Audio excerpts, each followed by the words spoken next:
Welcome back to another episode of GeekFest Live. In this episode, we're going to look at the end of an era.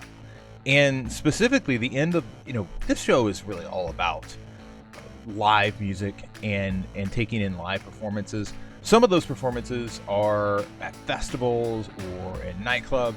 Others are televised. And it's not my favorite thing in the world to do, to focus in on televised performances, because sometimes it's really questionable. Are these like lip synced moments? Are they really heavily staged? And there are times where you just have to kind of throw all that out of the window and say, listen, this was the last time this person ever performed. And if that's the case, you just got to ignore when it happened and just focus on what happened. And in this case in point, we're focusing on the final live performance of David Bowie. Now, David Bowie passed in 2016, and his final live performance was actually 11 years prior at an event called Fashion Rocks. And what's interesting is I knew of his final solo performance at this show. I've seen that before. What I didn't realize is that he actually performed twice on that show. And we're going to take a look at that second performance, which would be, in fact, his final performance in this episode. So without further ado, let's get it underway. This is Life on Mars and Wake Up, David Bowie.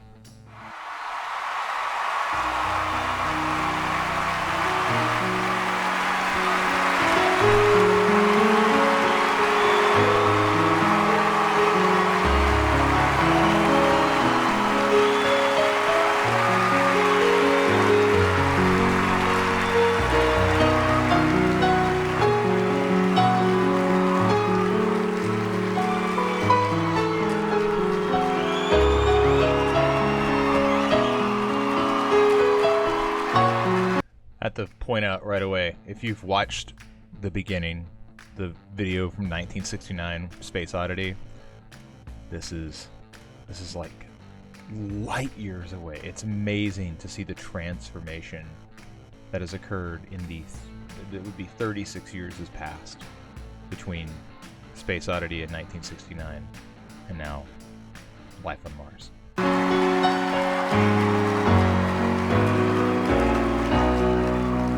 It's a god-awful small affair to the girl with the mousy hair, and her mommy is yelling no, and her daddy has told her to go, but her friend is nowhere to be seen as she walks through her sunken dream to the seat with the clearest view. And she's hooked to the silver screen, but the film is a saddening bore, 'cause she's lived it 10 times or more. It's about to be lived again as they ask her to focus on sailors fighting in the dance hall. Oh, look at those cavemen go. It's the freakiest show. Take a look at the low man beating up the wrong guy. Oh man, wonder if you'll ever know. He's in the best-selling show. Is there life on Mars?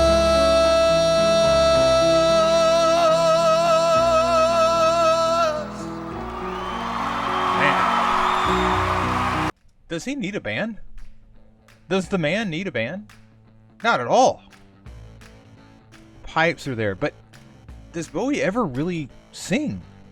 Does he have to? Does it matter? I mean, the guy could read the phone book and it be mesmerizing. I am blown away every time I hear Bowie on a song that allows him to really storytell.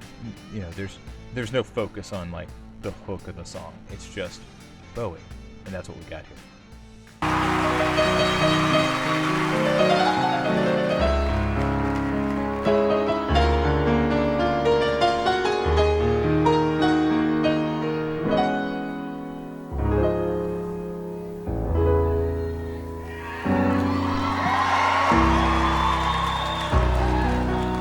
On America's tortured brow, Mickey Mouse has grown up a coward, and the workers have struck for fame, 'cause Lennon's on sale again.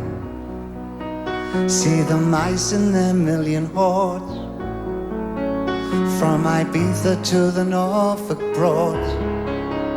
Rule Britannia is out of bounds, to my mother, my dog and clowns. But the film is a saddening bore, 'cause I wrote it 10 times or more. It's about to be writ again, as I ask you to focus on sailors fighting in the dance hall. Oh man, look at those cavemen go. It's the freakiest show. Take a look at the old man beating up the wrong guy. Oh man, I wonder if he'll ever know he's in the best-selling show. Is there life on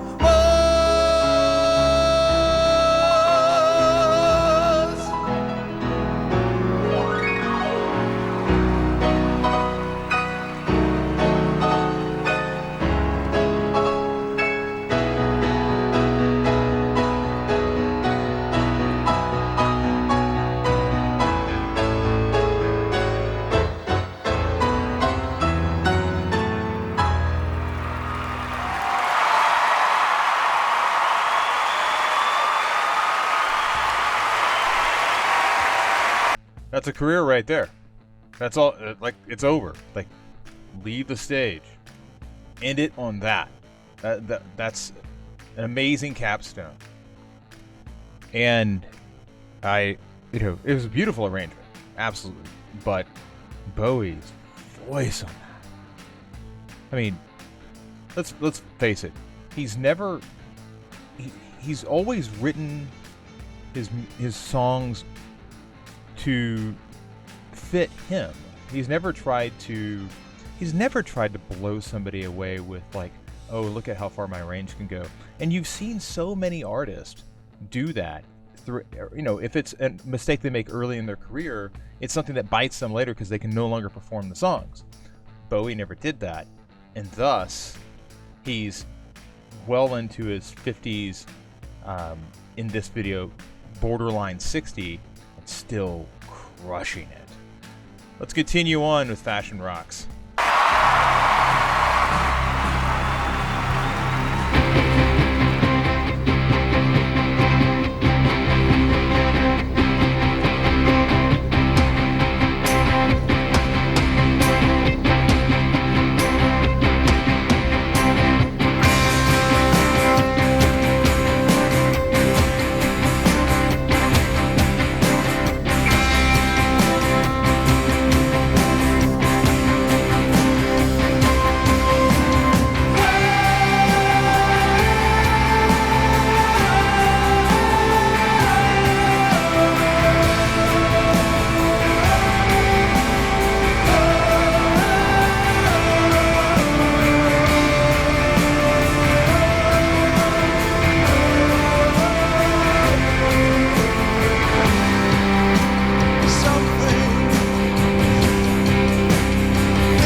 Hey, by the way, David Bowie. Hey, you new band Arcade Fire. David Bowie wants to sing lead vocals on your song. You good with that? Yeah, you're good with that.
right, I got to stop right there because I'm pissed off at this audience.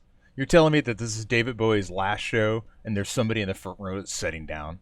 Screw them. That is like, it just underscores the whole American audience. It just like every single time. Got a Brit leading a Canadian band for a hurricane relief. Believe this was Katrina. It was like Fashion Rocks was a fundraiser. And also noticed like his bandage, and like I always thought that the bruise was questionable, but I'd never seen like the Arcade Fire collaboration, so I never saw that he had like wiped off the bruise, taken the bandage off. So if somebody's got the backstory on the bandage and the bruise, was it like he's a battered person because this is a Katrina relief thing? I don't know, but it's kind of interesting to see there was a bit of stagecraft, but that went in beyond just like just the amazing arrangement of Life on Mars. But if David Bowie is performing, you stand up. I don't care what he's singing. You stand up. Sorry, David. Sorry. That audience sucks. But the performance is great.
And that, ladies and gentlemen, is how Ziggy Stardust wrapped a live career with the backing band of the Arcade Fire from Mars.